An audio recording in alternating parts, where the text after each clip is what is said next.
sebelum kita lanjut ke berita terlengkapnya, alangkah mulianya bagi kalian untuk tekan tombol like, dan yang belum subscribe, tolong subscribe channel ini. Yes, kabar gembira. Dibocorkan media Prancis, FIFA resmi hukum pemain ilegal Prancis di Piala Dunia U17 2023. Erick Thohir auto marah besar melihat ini. Hukum berat supporter jadi harapan saya karena sudah berbuat onar.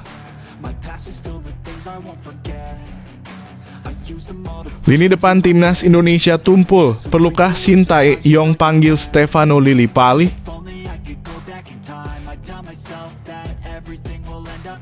Sempat blunder bodoh saat lawan Irak, Jordi Amat ingin balas sekuat tenaga di Piala Asia 2023.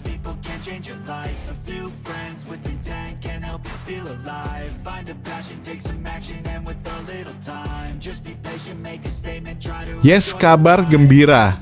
Dibocorkan media Prancis, FIFA resmi hukum pemain ilegal Prancis di Piala Dunia U17 2023. FIFA diskualifikasi Prancis dan timnas Indonesia U17 dinyatakan lolos semifinal melawan Mali menggantikan Prancis. Jadi harapan saya sekarang juga. Di sisi lain, media Prancis kabarkan situasi terbaru striker andalan negaranya di Piala Dunia U17 2023, Yanis Issoufou yang dituding sebagai pemain ilegal. Berdasarkan daftar susunan pemain yang diterima, Issoufou mendapatkan label N atau not eligible to play, tidak memenuhi syarat untuk bermain. Label N sendiri dikenakan untuk para pemain yang mendapatkan hukuman berupa suspensi kartu kuning atau merah dan sanksi dari Komisi Disiplin FIFA. Berdasarkan laporan media kondang asal Prancis, Yanis Issoufou sendiri mendapatkan hukuman dari FIFA. Yanis mendapatkan sanksi dilarang tampil bersama timnas U17 Prancis selama sisa turnamen Piala Dunia U17 2023. Jika Prancis secara a priori tidak mengambil risiko apapun dalam kompetisi ini, FIFA telah memutuskan untuk menangguhkan sementara pemain Prancis tersebut, tulis Le Quipe.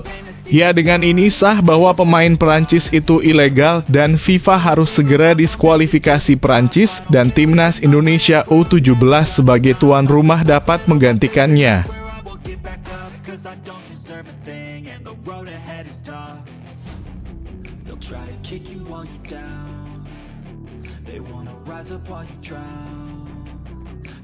Erick Thohir auto marah besar melihat ini. Hukum berat supporter jadi harapan saya karena sudah berbuat onar. Di sisi lain terjadi bentrokan antara supporter Persib Bandung dengan polisi saat tim berjuluk Maung Bandung itu bertandang ke markas Dewa United.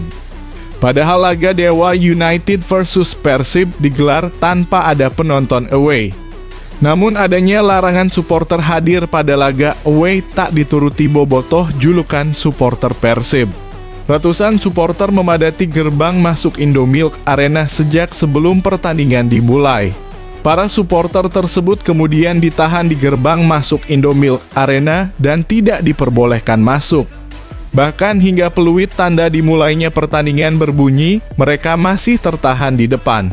Hal itu membuat ratusan supporter yang memadati gerbang Stadion geram. Mereka pada akhirnya terlibat bentrokan dengan para polisi yang berjaga. Batu dengan berbagai ukuran pun melayang saat bentrokan terjadi. Botol-botol kaca juga terlihat turut dilempar hingga kemudian serpihannya mengotori jalanan di gerbang depan Indomilk Arena. Para polisi yang mengenakan helm, perisai, dan juga membawa baton berusaha mati-matian menjaga agar para supporter itu tidak masuk ke bagian dalam stadion. Gas air mata pun ditembakkan dalam bentrokan itu. Setelah melalui bentrokan selama beberapa saat, para supporter pun terpukul mundur. Polisi terus mengejar dan juga menangkap beberapa oknum supporter.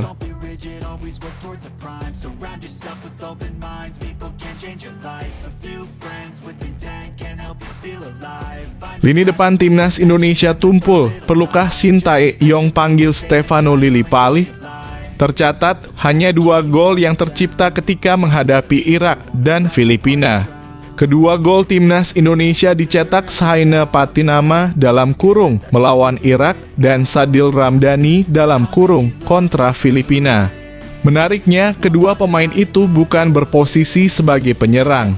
Patinama diketahui merupakan pemain yang berposisi sebagai bek kiri, sedangkan Sadil biasa mengambil peran sebagai winger.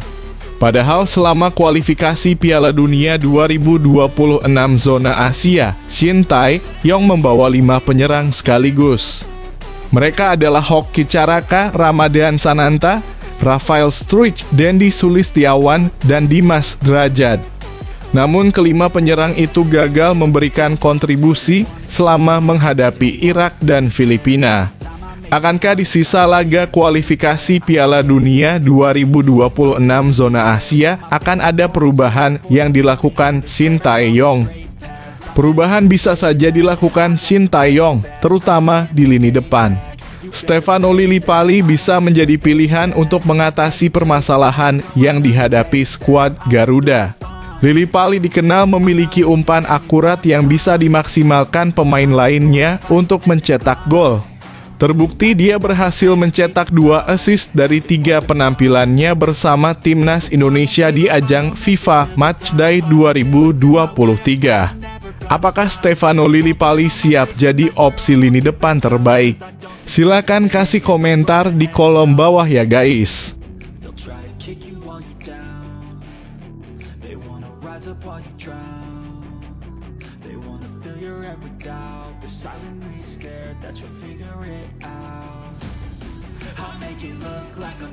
Sempat blunder bodoh saat lawan Irak, Jordi Amat ingin balas sekuat tenaga di Piala Asia 2023. Pemain lini belakang timnas Indonesia Jordi Amat janjikan bermain lebih baik di turnamen Piala Asia 2023 Qatar Januari 2024 mendatang. Hal tersebut diungkap usai penampilan terakhirnya bersama skuad Garuda tak begitu memuaskan dan sangat menjadi sorotan. Mengakui tak begitu puas dengan perolehan skuad Garuda, Jordi Amat pun ingin membalas di Piala Asia. Memang pada 2 pertandingan yang ia lakoni tersebut, Jordi sempat lakukan kesalahan fatal, di mana sebagai seorang bek yang seharusnya menghalau lawan di lini pertahanan, ia justru lakukan gol bunuh diri. Akibatnya mental pemain runtuh porak-poranda sebelum akhirnya dibantai dengan 5 gol tersebut. Meskipun menghadapi pertandingan yang menantang melawan Irak, tim kami menunjukkan peningkatan yang luar biasa saat melawan Filipina di paruh kedua pertandingan dan mengamankan 1 poin penting. Tulis Jordi Amat dalam akun Instagram Jordi Amat 5. Merupakan suatu kehormatan untuk mewakili Indonesia dan sekarang pandangan kami tertuju pada Piala Asia, perjalanan terus berlanjut, tegasnya. Sontak hal tersebut memacu semangat pemain-pemain skuad Garuda yang lain. Terpantau mulai dari Sadil Ramdhani, Rafael Struijk hingga Adam Alis turut mengomentari postingan tersebut dengan emotikon yang berisikan dukungan. Bahkan banyak juga netizen yang terus menyemangati pemain berusia 31 tahun ini. Bagaimana guys, masih layakkah Bang Jordi Amat jadi andalan lini belakang timnas kita? Silakan kasih komentar di kolom bawah ya guys.